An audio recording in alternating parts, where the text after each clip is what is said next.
Hi there, I'm Danny Flexen. Welcome to the latest edition of Seconds Out Reflections. We're here every Monday, 4:30 p.m. to look back over the boxing action of the weekend just gone. And I'll get the kind of smaller, I don't want to say smaller shows, they're probably just as big, but I watch the whole of the Matchroom show in the UK, so I'll be focusing mainly on that.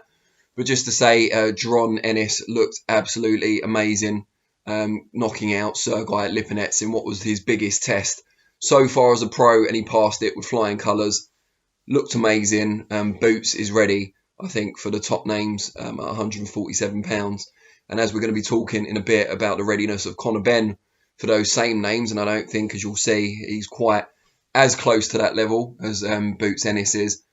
Great performance from him. And also congratulations to Joe Smith Jr., big friend of the channel, for finally winning a world title, the WBO light heavyweight belt, with a majority decision over Maxim Vlasov on the Top Rank show. Well done to Joe, and hopefully we'll catch up with him again soon.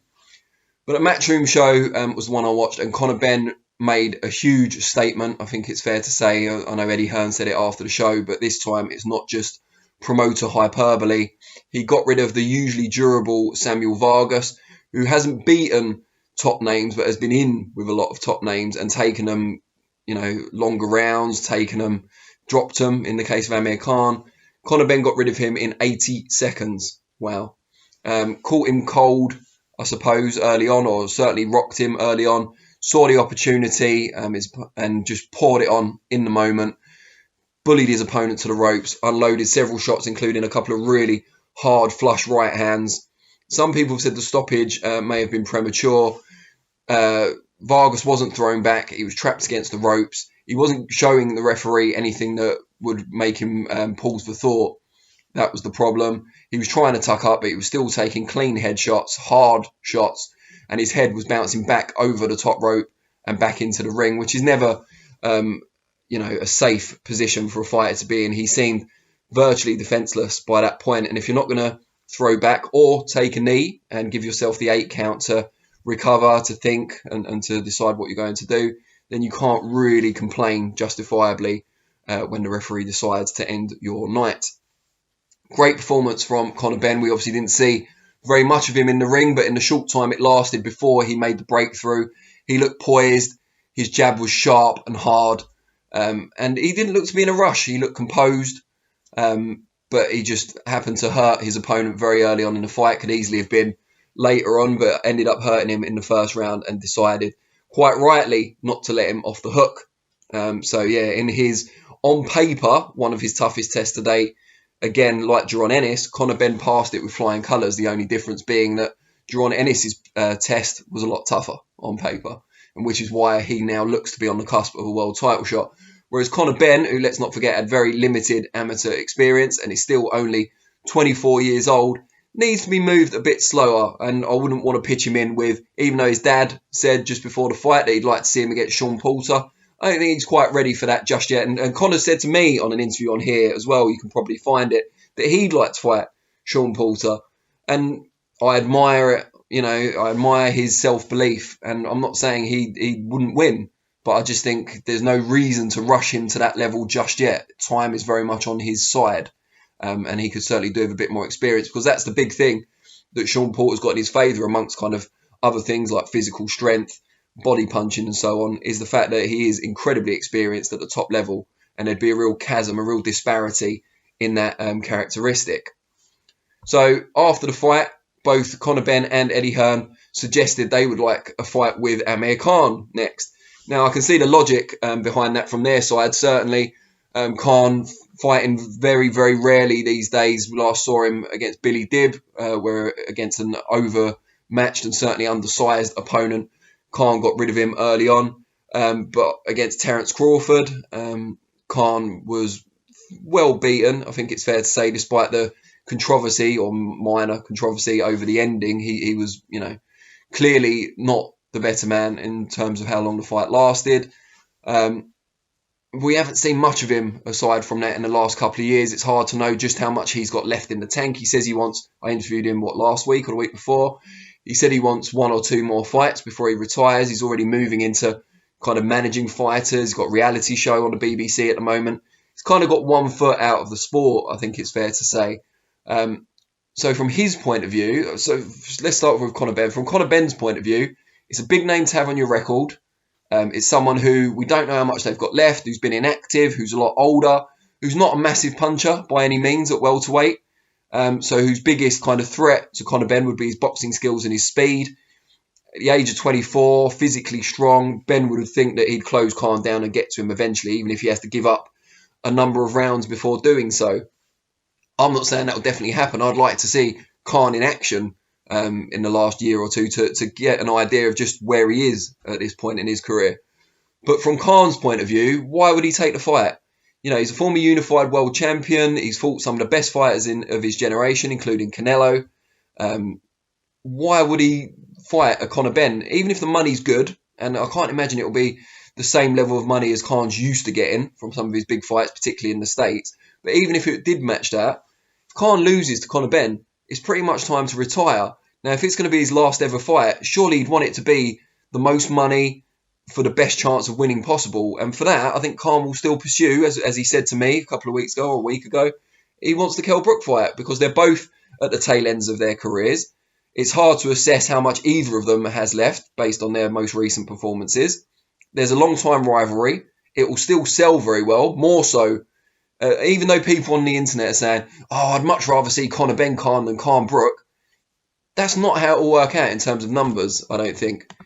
You know, the fact is, Khan Brook, even though it's 5 years too late, similar to, you know, Mayweather Pacquiao, albeit on theirs was a higher level, it still sells with the British public. It's still a big fight. The grudge is still there. Just like if we'd have seen DeGale Groves rematch at the end of their careers, it would have sold.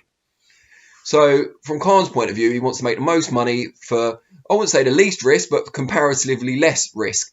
So he's much more likely to gravitate towards a Kell Brook fight. They kind of both need each other at this stage than Conor Benn. So who should be next for Conor Benn? In terms of kind of money-making fights, I'm not sure we need to worry about that just yet because those will come, and he's fought, Sebastian Formella, Samuel Vargas. They're not massive fights, they're learning fights, and they're ones where if there was a crowd and it was at the O2, it probably would have packed the place out and he would have made decent money with a good undercard. So, you know, looking through the ratings, Conor Benn's rated by the WBA and the IBF. You've got Alberto Palmetta, for example, WBA, I think he's number 5 or 6. He was an Olympian for Argentina, but been quite protected as a pro. He's already, 31 years old. Not a massive puncher, fought mainly at home. He lost by knockout early in his career, obviously rebounded well, but still sent, hints at some sort of vulnerability. And just seems like a good fight for Benn to go up the rankings and to look good against. So that's one. Castillo Clayton, that's another one, someone I've spoken to for the channel. He's coming off a draw with Lipinets, who's obviously just been destroyed, I think it's fair to say, by Boots Ennis. Clayton, very technically skilled fighter based in Canada. Probably wouldn't take a lot of money, similar to Palmetta, to bring him over. Again, not a huge puncher. So Benn would have to kind of grind him down, get past his boxing skills and his slickness. But again, a beatable fight and one that he'd learn a lot from. And I think Clayton is something like number 3 or 4 with the IBF. So that could maybe even be made into some sort of eliminator. And if we're looking at a fight that will sell better, especially in the UK market, then David Avanesian, who's obviously coming off that win over Josh Kelly. Now, I know Josh Kelly, big friend of the channel, has called Conor Benn out straight after the fight on Saturday night, and I admire him for doing so after that defeat to Avanesian. And I think that would be a big fight in the UK. But in terms of progression up the rankings, I don't think that does Conor Benn many favours. I don't think Kelly's got great rankings after that loss. Avanesian, meanwhile, is in the top 5 or top 10 for most of the major governing bodies. He's got the European title, which Benn's never won. Just seems like a logical fight to make. Now, a tough fight, certainly in my view, a tougher fight for Benn than a Palmetta or a Clayton. But still, a winnable fight for Benn. I think it's just the right fight at the right time. He's not ready for a Porter or someone like that. And we've seen that Avanesian, certainly earlier in his career, has fallen short at that very top level, but in great form at the moment. I think it may be the perfect opponent for Benn. He's strong and tough, and he relies on his strength and his durability and his persistence, Avanesian. But then he's going up against someone who's younger, fresher, and possibly physically stronger. So someone who can use his best strengths against him. So I'd find that a really interesting fight.